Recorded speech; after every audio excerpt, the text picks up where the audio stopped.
Cedera, kayaknya cedera itu udah apa ya? Udah makanan sehari-hari Iya ya? bener Kak, udah jadi sahabatnya Udah atlet jadi silat. sahabat. Nggak.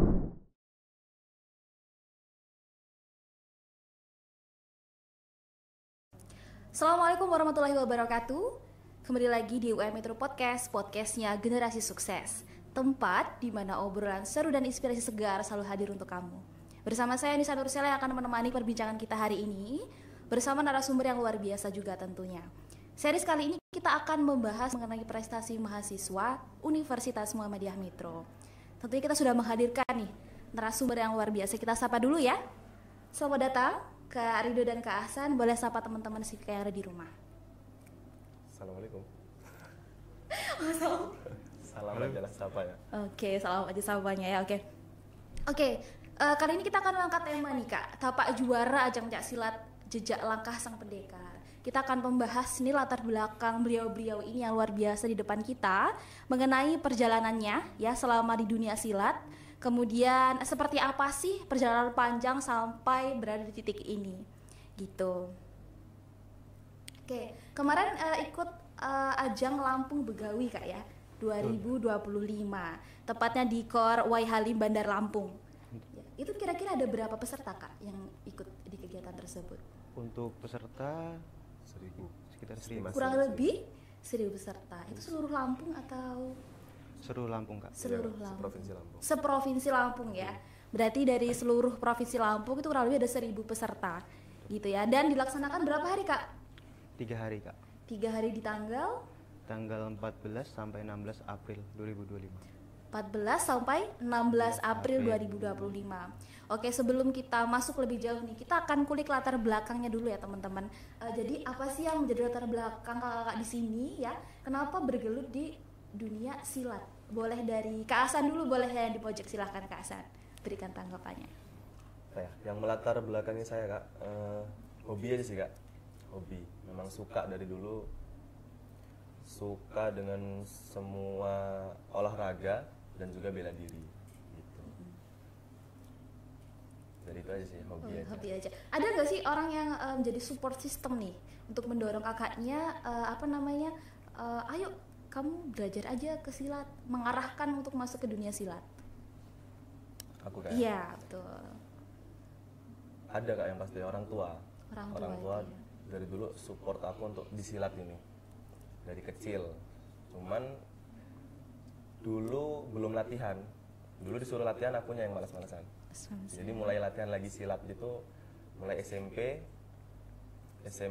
selesai, SMA udah bela-bela diri. Habis itu mulai silat lagi di kampus UMI. Tapak suci Kak ya? Tapak suci. Tapak suci. Oke, kita lanjut ke Kak Rido nih Kak. Boleh kasih tahu ke teman-teman latar belakang nih Kakak masuk ke dunia persilatan. Itu awalnya tuh gimana gitu loh? Baik, jadi latar belakang saya awal mengikuti pencak silat ini dari bangku SMP, yang dimana di situ teman-teman saya banyak yang mengikuti pencak silat, lalu saya ikutlah pencak silat ini, dan ternyata ini saya menemukan ini sebagai passion saya awal di pencak silat. Begitu. Kira-kira tokoh yang paling berpengaruh nih Kak selama Kakak masuk ke dunia persilatan itu kira-kira siapa sih? Yang utama yang jelas orang tua. Kalau prinsip dari orang tua sendiri, asal itu baik, silakan untuk dilanjutkan. Kalau untuk tokoh yang lain, khususnya untuk saya, ada namanya Mas Denny Aprisiani. Itu selain atlet, dia juga content creator, itu yang jadi motivasi saya untuk mengikuti pencak silat ini. Ada motivator ya, Betul. ada role model ya. Untuk Betul. Kakak sendiri ada nggak Kak role model yang Kakak bukan mana ya, fansin gitu dari Iya. sekarang? Ada Kak, Siapa itu? atlet Indonesia namanya Iqbal Chandra. Iqbal Chandra. Oke. Memang kita butuh role model banget ya Kak supaya Betul. bisa mendorong semangat kita Iya. terjun ke dunia itu. Oke, sejauh ini Kak dalam dunia silat ini ada nggak sih salah satu mentor atau guru nih yang dari awal perjuangan Kakak sampai saat ini masih menjadi orang yang selalu mendukung, kemudian orang yang selalu membantu perjuangan Kakak di dunia persilatan? Boleh disampaikan. Mungkin Mas Rido dulu. Kalau awal saya kan untuk bela dirinya PSHT. Awal pelatih saya namanya itu Mas Joko, melatih saya dari siswa sampai warga itu selama 1 tahun. Kalau untuk PSHT, karena PSHT itu latihannya untuk menjadi seorang warga PSHT itu selama 1 tahun. Lalu di situ saya ikut latihan atlet IPSI itu bersama Mas Iwan, pelatih saya di IPSI waktu di desa. Lalu untuk saya sudah kuliah di Kota Metro ini, untuk pelatih saya yaitu Mas Berry, itu untuk pelatih saya. Sekarang boleh disapa dulu Mas Berry. Hai Mas Berry. Halo gitu ya. Mas Berry. Gitu ya. Untuk Kak Hasan sendiri, boleh Kak Hasan cerita ini dari awal mula ikut silat, siapa aja sih mentornya, jejak karir sampai saat ini? Sebenarnya kan silat sudah waktu SMP kayak, karena memang ada ekstrakurikulernya ketika SMP dulu. Cuman waktu itu belum ada sih. Kalau untuk di kampus ini ada senior tentunya, senior. Kan saya latihannya di UKM ya, kayak UKM Tapak Suci. Ada beberapa senior yang selalu support, selalu memotivasi lah untuk aku berkarir di silat ini. Ada diantaranya abangku Muhammad Fajri dan juga Bang Rido Nugroho. Boleh dong disapa dulu Abang ya. Halo Bang. Bang abangku, salam hormat. Itu tadi orang yang sangat berjasa gitu ya. Selama latihan nih Kak, pasti kan pernah ngerasain rasanya kayak capek atau mungkin mengeluh secara fisik, secara mental. Terus yang kita tahu silat itu kan pasti berhubungan dengan fisik ya. Itu kan pasti pernah yang ada namanya cedera ya Kak, yang udah diceritain ke teman-teman. Kira-kira sejauh ini ada pengalaman cedera yang serius nggak ketika berlatih atau mungkin ketika bertanding di gelanggang ya? Boleh dari Mas Hasan dulu, silakan. Cedera, kayaknya cedera itu udah apa ya? Udah makanan sehari-hari. Iya ya? bener Kak, sudah jadi sahabatnya atlet silat. Gak cuma silat sih sebenarnya, semua bela diri pasti ya. Pasti cedera itu biasa banget ya, terkhusus di kaki yang memang alat utama dan tangan. Ya nggak bisa dihindari ya kayak. Pas latihan kan kita sudah mulai apa namanya, adu fisik juga sama teman partner. Jadi benturan kadang sulit dihindari. Kalau yang pernah dirasain Mas, kira-kira pernah nggak sih suatu waktu cedera yang lumayan fatal atau mungkin apa gitu? Aku dulu SMP Kak, SMP itu sering banget yang namanya cedera pas sparring ya. Dulu pernah nggak sengaja kepukul sama lawan di bagian mata, pelipis mataku berdarah. Sama dulu tangan kiriku sudah pernah retak karena ya? Dipukul lawan. Dilem nggak Kak? Gimana? Dilem nggak? Oh nggak ya? Udah kayak kayu aja tuh. Dilem kayu ya gitu. Langsung bisa nyambung dan kuat lagi untuk bertanding ya. Gitu ya teman-teman, ternyata perjuangannya nggak mudah ya teman-teman Ciwika ya. Untuk mental sendiri Kak Hasan, pernah nggak mengalami terasa drop atau mungkin down ketika sebelum bertanding mungkin, atau ketika mau mengikuti event atau ajang seperti itu? Pasti Kak, sebelum tanding masih di luar gelanggang sebenarnya takut banget, dan itu kalau menurutku apa ya, sulit banget lah untuk kita tuh nggak takut. Pasti semua manusia ada rasa takutnya, tinggal gimana kita ngontrol rasa takut itu. Kalau aku sendiri kadang ya pura-pura berani aja, pura-pura pede aja ke lawan gitu. Padahal sebenarnya di dalam hati takut banget sebenarnya. Ya benar. Mindset ya Kak ya, mindsetnya. Untuk Kak Adi sendiri nih Kak, pernah nggak mengalami cedera atau mungkin kecelakaan nih saat berlatih atau mungkin waktu di gelanggang gitu? Ketika latihan Kak, kalau cedera ketika latihan itu biasanya sering mengalami cedera-cedera ringan, mungkin memar segala macam itu sering kalau di latihan. Sudah biasa. Kalau untuk di latihan yang fatal itu ketika bertanding kemarin, tangan itu sempat mengalami patah, geser. Tangannya geser? Iya. Kemana Kak? Oh enggak ya teman-teman ya, geser ya. Iya. Jadi tangannya geser sebelah mana Kak kalau boleh tahu? Sebelah kanan Kak. Sebelah kanan. Jadi kalau geser dipijat gitu Kak ya? Iya, kemarin dibawa ke dukung pijat, dikembalikan kembali, dibenarkan. Oh, jadi patah seperti itu Kak ya. Jadi ya. Sekarang gimana kondisinya, sudah membaik atau? Alhamdulillah mulai sedikit pulih. Mungkin agak nyeri-nyeri sedikit. Alhamdulillah mulai ada perkembangan pemulihan lah. Udah bisa untuk latihan kembali, karena kemarin sempat recovery sekitar selama 2 minggu sempat recovery tidak latihan, karena memang disarankan untuk latihan terlebih dahulu agar menghindari cedera yang lebih besar. Ya, berat. Kemarin berarti waktu ajang di Wai Halim itu ya, berarti Ya. tangannya sudah patah atau waktu itu patahnya? Waktu itu, ketika waktu tanding, sebelumnya masih baik karena memang sering ya tragedi ketika bertanding tidak ada yang tahu. Gak bisa dihindari kan? Iya, Namanya udah resiko. ini. Untuk itu pengalaman pertama kali bertanding untuk kakak semuanya, the first time kakaknya bertanding, terus itu yang paling pasti membuat deg-degan tuh ya. Betul. Terus ada nggak sih kira-kira yang hal yang kakak waktu itu tanamin sampai saat ini menjadi motivasi, oh ini the first time saya bertanding nih, kira-kira perjalanannya seperti apa? Boleh, siapa dulu nih? Mas Hasan dulu boleh, silakan. Pertama kali tanding ya kak? Pertama kali ikut turnamen dulu ketika SMA kelas 10 kalau nggak salah ya. Itu tapi bukan di pencak silat kak. Dulu SMA bela dirinya taekwondo. Ikut, dan itu juga jadi pengalaman yang apa ya? Ya, jadi motivasi lah, menyakitkan tapi menjadi motivasi. Waktu itu berangkat dari SMA, dari sekolah, belasan orang, 16-an orang, semua dapat medali. Wah, luar biasa Kecuali sekali satu, saya. Jadi saya satu-satunya orang yang nggak dapat medali waktu itu. Jadi kalah sendiri di saat yang lain dapat medali. Gitu. Dan itu jadi motivasi saya lah. Sampai saat ini, ya mau apapun hasilnya, selama kita sudah latihan ya kita serahkan aja. serahkan aja sama Kita sudah sama berusaha. Allah. Gitu. Betul, Kak. Kalau saya dulu waktu SMA pernah ingin mengikuti O2SN pencak silat, tetapi waktu itu terkena penyakit DBD dan akhirnya ya demam berdarah. Akhirnya saya tidak bisa mengikuti O2SN. Di situ sempat merasakan putus asa, sempat merasa down banget di situ. Akhirnya mulai bangkit lagi ketika mulai kuliah.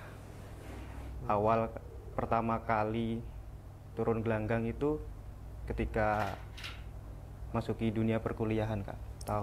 Saya masih ingat itu sekitar tahun 2022 kemarin saya turun gelanggang pertama kali itu. Untuk pertandingan yang paling berkesan nih kalau berdua ini, ada nggak sih kayak yang masih diinget terus? Kalau Kasan mungkin tadi yang nggak dapet medali sendiri ya. Kalau Iya. Karido? Kalau saya yang paling berkesan itu awal first time waktu bertanding itu, karena waktu pertandingan pertama kali saya turun gelanggang itu ketemunya langsung atlet Porprov kak. Jadi itu menjadi hal yang pengalaman yang luar biasa sekali saya. Ketika baru pertama langsung ketemu orang yang sudah memiliki jam terbang lebih tinggi. Oke, tapi jadi semangat dong kak ya. Iya. Jadi acuan gitu. Betul. Nih, boleh dong share ke teman-teman Swika di rumah. Ketika bertanding itu kita kan ada backstage ya sebelum di panggung gitu ya. Itu apa aja sih persiapan yang dilakuin gitu untuk kakaknya, kemudian kiat-kiat apa yang kakak bisa share ke teman-teman di rumah yang siapa tahu mau terjun nih di dunia persilatan. Boleh, silakan. Kak Hasan silakan. Ya. Yang perlu disiapkan kak? Pasti yang pertama latihan rutin, latihan yang konsisten, latihan keras yang pasti kak ya. Terus kalau aku selama ini yang nggak pernah absen untuk tak lakukan adalah afirmasi positif ke diri sendiri sih. Jadi buat diri itu sepede mungkin ya, sepede mungkin. Bahkan sebelum tanding saya sudah memikirkan nanti medalinya saya taruh mana.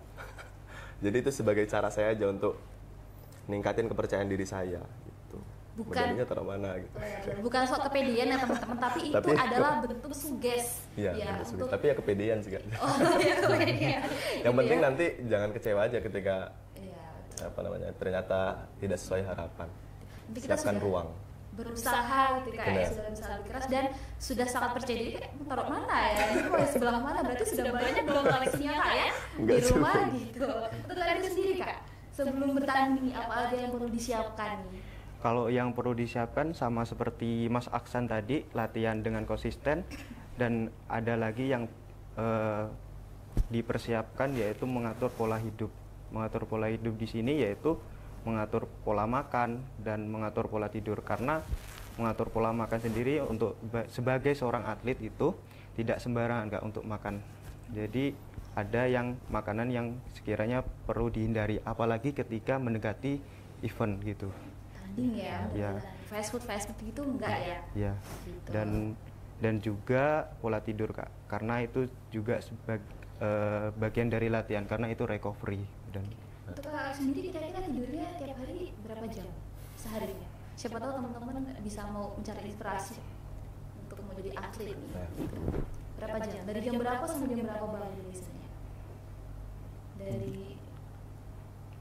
biasanya kalau untuk saya, karena sebagai mahasiswa ya Kak, kadang ada tugas itu bisa tidur itu jam 10, mulai jam 10 atau jam 11 itu sudah tidur. mulai tidur sekitar Bangun lagi jam? subuh. Subuh ya Kak. Ya. Kemudian Kak Hasan, dia tidur jam berapa nih? jam 11 ya. 11 ya. 11 malam. Mas. Itu bangunnya jam 5, jam 4 seperti itu ya. Oke, ada nggak sih Kak rahasia di balik layar selama bertanding ini yang kakak masih terapin sampai sekarang dan itu berhasil?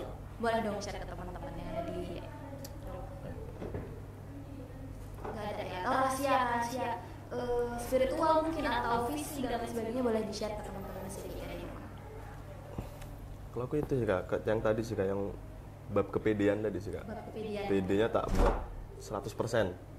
Tapi aku juga nyiapin ruang untuk hal-hal yang tidak sesuai harapan. Artinya jangan terlalu kecewa terus nanti down, enggak juga. Ya, betul. Berarti belum pernah down sama kecewa seumur Enggak, hidup ini? enggak pernah. Biasa aja. Jadi pacu PD-nya sampai setinggi langit ya, tapi kita sisain sedikit ruang untuk kalau itu tadi ya, Iya. hal-hal yang nggak kita harapkan. Kalau Mas Ridho sendiri Mas? Kalau untuk saya sendiri, apalagi ketika ada event sebelum bertanding itu, biasanya saya sholat itu sebagai bentuk menghilangkan nervous Kak. Biasanya sering depan panggung, selain itu juga memohon kepada Tuhan untuk agar ya dilancarkan, ada kalaupun tidak juara sekalipun diberikan keselamatan oleh Tuhan gitu, Kak. Ya benar sih, keselamatan yang pertama Kak, ya, Iya. karena kan bermainnya bukan hanya dengan apa ya, pemikiran tapi juga dengan fisik ya, Fisik, yang resikonya sangat-sangat luar biasa berbahaya seperti itu. Oke, kemenangan dan harga yang dibayar nih Kak. Pernah nggak sih Kak ketika memasuki ke dunia silat ini ada hal yang dikorbankan nih, baik waktu, tenaga ataupun pemikiran? Ada nggak selama sejarah dari awal berkecimpung di dunia silat ini sampai sejauh ini, hal apa yang sudah pernah dikorbankan nih? Boleh yang masih dulu deh, share ke teman-teman. Kalau saya yang utama yang jelas waktu Kak. Waktu itu paling banyak mengorbankan waktu. Karena kita kan latihan terus-menerus, itu pasti sangat merusak waktu, betul. Selain itu juga yang jelas finansial. Ya. Selain finansial dan tenaga Kak. Itu yang Itu sangat tenaga, mengorbankan waktu. finansial. Selain itu untuk hal-hal yang di luar itu ada lagi nggak Mas? Mungkin. Sepertinya Nggak tidak ada. Berarti meluangkan waktu, tapi itu waktu pengorbanan banget ya Mas Betul. ya. Betul. Mas Hasan sendiri Mas, kira-kira gimana Mas? Pengorbanan sejauh ini? Sama aja sih Kak, sama aja kayak Mas Ridho. Sama aja ya. Iya, ya mau nggak mau kita nyempatin waktu, nyari waktu untuk latihan gitu. Ada nggak sih kayak kiat rutin di seminggu minimal saya harus latihan apa nih di rumah, atau mungkin angkat beban, atau mungkin lari, atau mungkin apa dari Mas sendiri? Ada nggak kira-kira rutinitas setiap minggu yang dilakukan? Kalau aku yang nggak pernah, yang sehari nggak pernah absen lah. Minimal ya adalah jumlahnya push up Kak. Push up 1000 kali? enggak sih. Enggak ya. Saya tambah jadi Kebanyakan Mas ya? Kebanyakan. Itu berapa kali Mas? 50. Ada 50. Sehari cuma 50. Minimal 50 kali gitu. Untuk Mas Ridho sendiri Mas? Kalau saya ini untuk rutinitas yang jelas pagi Kak, pagi maraton. Berapa Seperti kilometer, masa Mas? sekitar mungkin minimal, kalau minimalnya 2 kilo ya 2 paling kilo. banyak 4 gitu Kak. Selain maraton. Lumayan Mas ya, 4 Iya. kilometer. Dan itu rutin? Seminggu bisa berapa kali Mas? Sebenarnya nggak rutin ya Kak. Kalau misal pagi nggak bisa Maraton? tidak, ya kalau pagi maraton sore biasanya gitu Kak. Tapi kalau bisa misalkan everyday selalu lari gitu. Iya betul. Selalu lari ya. Oke, diangkat sebagai panutan karena sudah memenangkan sebuah event yang luar biasa. Kemarin juara 2 Kak ya, mendapatkan medali perak di kelas Kalau saya sendiri kelas G dewasa Kak, G itu berat badan 75 sampai 80 Oke, untuk kilo. Mas Hasan sendiri di kelas Di kelas E, kelas E. kelas E dewasa. Berat badannya Dari 65 sampai 70. 65 sampai 70. Keren ya, congratulations ya untuk kalian. Ya. Semoga itu menjadi apa ya, bekal kedepannya bisa menjadi lebih baik dan memenangkan banyak perlombaan lagi. Amin. Gitu. Nah, kan banyak pernah apa ya, mengikuti banyak sekali event nih. Pasti kan di antara teman-teman perguruan mungkin atau setempat tim berlatih itu jadi panutan nih, keren ya kayak Kak Ahsan, kayak Kak Rido seperti itu ya. Gimana sih cara menyikapi itu? Gimana kalian menyikapi hal seperti itu? Kan kadang ada tuh istilah kayak udah pernah memenangkan perlombaan tapi kayak kurang mengayomi ke teman-teman yang lain. Kira-kira untuk Kakak sendiri gimana sikapnya? Mungkin mencontohkan ke teman-teman untuk lebih semangat latihan aja ya. Jadi seharusnya kita yang sudah pernah atau sering ikut event atau bahkan menjuarai ya harusnya lebih juga sering-sering latihan sehingga dari situ nanti jadi motivasi bagi teman-teman yang lain. Memberikan contoh kan ya, untuk Memberikan contoh. Kalau saya sendiri, kalau untuk saya sama seperti Mas Aksan tadi, rajin latihan sebagai support untuk bagi teman-teman yang lain, memberikan motivasi bagi teman-teman yang lain, dan setelah itu tetap rendah hati karena dalam event ini belum seberapa lah Kak, intinya masih ada event-event yang lain yang lebih besar, jadi tetap latihan terus menerus, tetap bagaimana setiap harinya kita berkembang. Ya betul sekali. Itu tadi ya teman-teman. Kemudian nih Kak Ahsan dan Kak Ritu kan membawa nama kebanggaan, kampus kebanggaan kita ya, Universitas Muhammadiyah Metro tentunya. Pernah nggak sih merasa sedikit kayak ini aku harus semangat karena membawa UM Metro nih, seperti itu? Boleh share ke teman-teman, pernah nggak sih feel seperti itu nih? Mas Ahsan dulu boleh, silakan. Pernah ya, selama ini turnamen selalu seperti itu ya. Selalu seperti itu ya? Karena memikirkan itulah, membawa nama kampus. Apalagi waktu terakhir turnamen nasional Tapak Suci yang di Semarang, tapi qadarullah belum berkesempatan ya? belum berhasil. Oh, belum berhasil. Belum dapat juara. Tapi yang akhirnya yang Begawi, Lampung Begawi ini alhamdulillah bisa menjadi titik tolak sih Kak, supaya nanti kedepannya bisa jadi lebih baik. Iya benar. Untuk Kak Rido sendiri Kak gimana? Kalau untuk saya sendiri sebagai dorongan semangat ya Kak, karena kita membawa nama universitas, nama baik universitas, jadi bagaimana kita menunjukkan semaksimal mungkin, sebisa kita, intinya tetap menunjukkan hal yang terbaik ini. Tuh, selalu memberikan yang terbaik. Iya. Ya selalu kayak demi kampus ini yang harus menang gitu ya. Nggak apa-apa itu jadi semangat ya kayak Mas Hasannya harus pede 100% gitu ya. Gak kerasa ya kita udah di penghujung acara. Boleh dong Kak Ihsan atau Kak Rido silahkan memberikan motivasi ke teman-teman sendiri yang ada di rumah nih untuk bisa ketika ragu-ragu mau masuk ke dunia persilatan, kayak ternyata di dunia silat itu menyenangkan dan menarik gitu. Boleh di-share ke teman-teman, silahkan.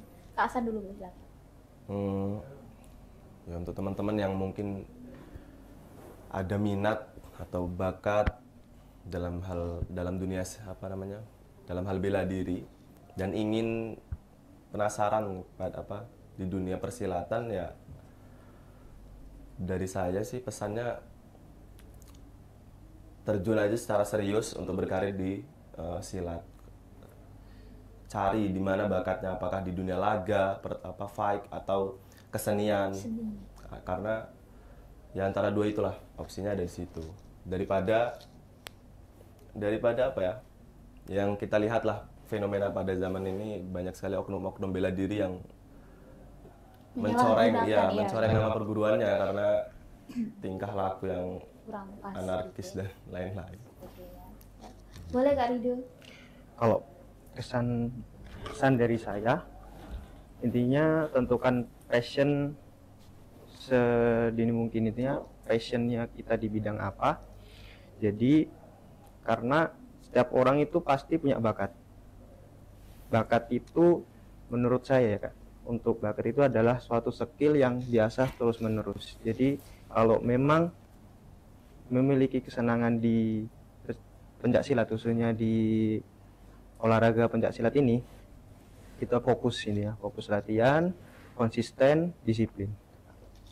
Oke, itu tadi teman-teman Sivika, jika kita punya passion atau punya bakat atau kesenangan di dunia silat atau bela diri sendiri, kita perlu konsisten. Konsisten untuk apa? Untuk latihan dan berupaya untuk meningkatkan kapasitas atau kemampuan dirimu ya Kak Asa dan Kak Rido ya.